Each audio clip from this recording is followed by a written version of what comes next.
हम सेमेस्टर 2 का next topic fundamental theorems of vectors में जो है उसमें पढ़ेंगे लीनियर कॉम्बिनेशन ऑफ वेक्टर, ये टॉपिक्स। एंड दूसरा पढ़ेंगे physical application of scalar multiplication and addition. इस प्रकार से हमारा 1.1 का पूरा ख़त्म हो जाएगा। तो आइए समझते हैं कि लीनियर कॉम्बिनेशन ऑफ वेक्टर्स होता क्या है। तो मैं समझाता हूँ, चलिए।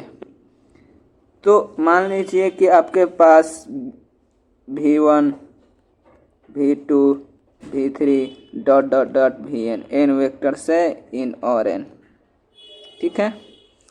देन आप एक वेक्टर्स v को लीनियर कॉम्बिनेशन कब कहेंगे? यदि इन वेक्टर्स में किसी स्केलर c1 मतलब v1 में c1 से और v2 में c2 dot c3 dot cn से मल्टीप्लाई करने पर वापस आप इस वेक्टर्स को पा जाते हैं, तो आप बोलेंगे कि ये जो वेक्टर्स हैं ये लीनियर कॉम्बिनेशन के रूप में लिखे जा सकते हैं ऑफ दिस v वेक्टर, ठीक है। यही इसके एग्जाम्पल्स हैं। मतलब कि आप इस वेक्टर्स को यदि v बराबर में इन c1 v1 plus c2 v2 plus c3 v3 plus में dot dot dot cn vn, मतलब कि इन सब का स्केलर मल्टीप्लिकेशन कीजिए प्रत्येक वेक्टर्स के साथ किसी स्केलर से और उन सबको ऐड करिए।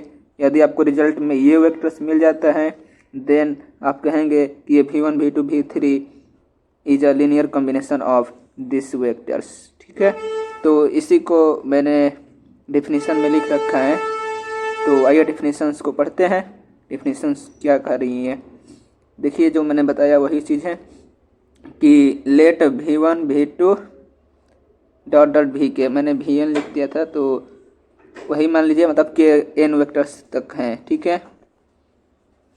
तो vk तक वेक्टर्स है आपके इन rn में है। Then the vectors v is a linear combination of, ये सारे वेक्टर्स का लीनियर कॉम्बिनेशन होगा if and only if there are scalar c1 c2 dot ck, मतलब एक के जगह मैंने n लिखा था वही ck तक जितना वेक्टर्स रहेगा उतने स्केलर्स रहेंगे, सच दैट v को इन सब के स्केलर मल्टीप्लिकेशन के साथ प्रत्येक वेक्टर से मल्टीप्लाई करके सम करने पर रिजल्ट आपको वापस v मिलता है। तो कहते हैं कि ये आपका एक लीनियर कॉम्बिनेशन के रूप में v वेक्टर्स को लिखा गया है। दस a linear combination of vectors, वह इसी चीज़ को यहाँ पर दूसरी भाषा में लिखा गया है कि thus a linear combination of vectors is a sum of scalar multiples of those vectors, मतलब जितने भी वेक्टर्स हैं उनमें स्केलर मल्टीप्लाई करने पे जो वेक्टर्स मिलेगा वो आपका लीनियर कॉम्बिनेशन के रूप में लिखा जा सकेगा। फॉर एग्जाम्पल्स में ये एग्जाम्पल से इसको मैं एक एग्जाम्पल्स के द्वारा बताता हूँ। जैसे देखिए, फॉर एग्जाम्पल द वेक्टर -2850, क्या दे रखा है -2850, मतलब आपका एक v वेक्टर्स दे रखा है जो कि है -2850 और इसके कितने वेक्टर्स दे रखे हैं, is a linear combination of this 1 2 3, जो इन्हें कि तीन ही वेक्टर्स हैं लिखे जाएंगे। जितना चाहे उतना लिख दिया दे रहा होगा, अगर इसके मल्टीप्लाई करने पे रिजल्ट आपको ये मिलेगा तो बोल देंगे कि ये लीनियर कॉम्बिनेशन के रूप में है। तो कौन कौन से दे रखा है, 3 1 -2 2 लीनियर कॉम्बिनेशन दिखा दिया है। लीनियर कॉम्बिनेशन वेक्टर्स दे रखे हैं 3 1 -2 2, ये दे रखा है एक। और क्या दे रखा है 1 0 3 -1, दूसरा दे रखा है 1 0 -3 1, यही है ना, 3 -1 है सॉरी।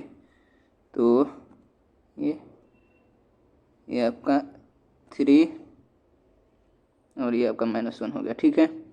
एंड और एक कौन सा वेक्टर दे रखा है 4 - 2 1 0, तीसरा दे रखा है 4 - 2 1 0, यही है ना। Is linear combination. देखिए ये लीनियर कॉम्बिनेशन हो गए। यदि स्केलर्स को मल्टीप्लाई करने पर कोई भी, तो देखिए 2 4 एंड -3। देखिए ये 2 4 -3 कैसे मिलता है ये आपको आगे बताया जाएगा जब आपको के गॉस जॉर्डन जैसे होते हैं इकोनॉमिक फॉर्म होगा, तो आगे बताया जाएगा कि ये स्केलर कैसे फाइंड होते हैं, ठीक है। तो अभी यहाँ पर सिर्फ इंट्रोडक्शन हो रहा है कि लीनियर कॉम्बिनेशन क्या होता है। देखिए यहाँ पर 2 4 और -3 से मल्टीप्लाई करने पे उस वेक्टर को मिल जा रहा है। चलिए वहाँ लिखे क्या, यहीं पे आपको दिखा देता हूँ मैं, ठीक है, क्योंकि आगे स्केलर ये कैसे फाइंड होता है ये भी आपको आगे पता चलेगा नेक्स्ट अगले वीडियोज में आगे आने वाले, ठीक है। तो देखिए ये वेक्टर्स है -2 5 0, ये और ये वेक्टर्स 3 1 -2 2 1 0 3 -1 4 -2।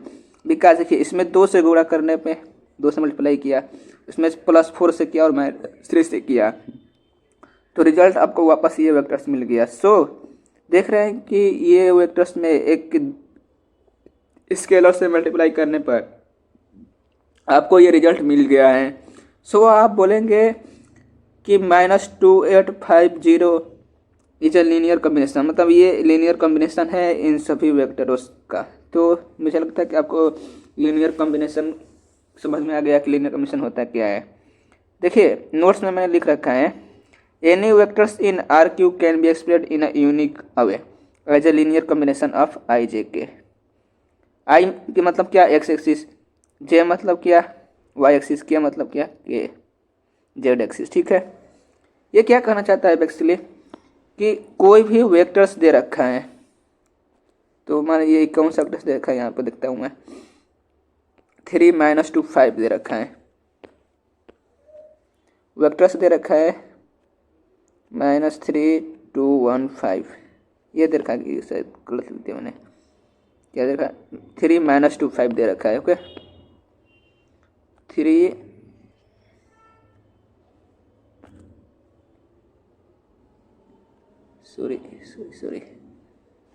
3 -2 एंड 5। देखिए कि कोई भी वेक्टर्स है उसको लीनियर कॉम्बिनेशन के रूप में एक यूनिक अवे से लिखा जाता है। कोई भी वेक्टर्स हो उसको एक ऐसा फॉर्म्स है जिसके जरिए आप इसको लीनियर कॉम्बिनेशन के रूप में लिख सकते हैं। जैसे यहाँ पर कितने वेक्टर्स हैं, 3 वेक्टर्स हैं, तो R की पावर Q वेक्टर्स का आप यूनिट वेक्टर्स लेंगे स्टैंडर्ड फॉर्म, मतलब इसके लिए RQ 3 है तो RQ का स्टैंडर्ड फॉर्म होगा, मतलब 3 है तो 3 होंगे E1 E2 E3 standard form है। E1 मतलब क्या 3 वेक्टर्स है तो इसका unit standard form unit vector क्या होगा 1 0 0। E2 मतलब 0 1 0 और E3 मतलब 0 0 1, मतलब 3 है तो तीसरे पे 1, 2 है तो दूसरे पे 1, 1 है तो पहले पे 1, ठीक है। तो ऐसे होता है।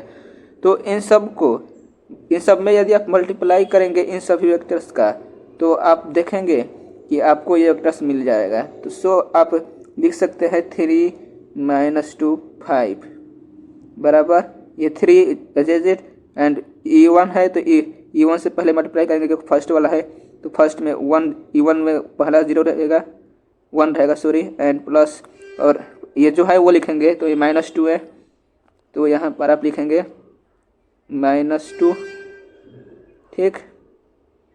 एंड सेकेंड पे है 1 तो सेकेंड पे आप 1 लिखेंगे, E2 है ये, ठीक है।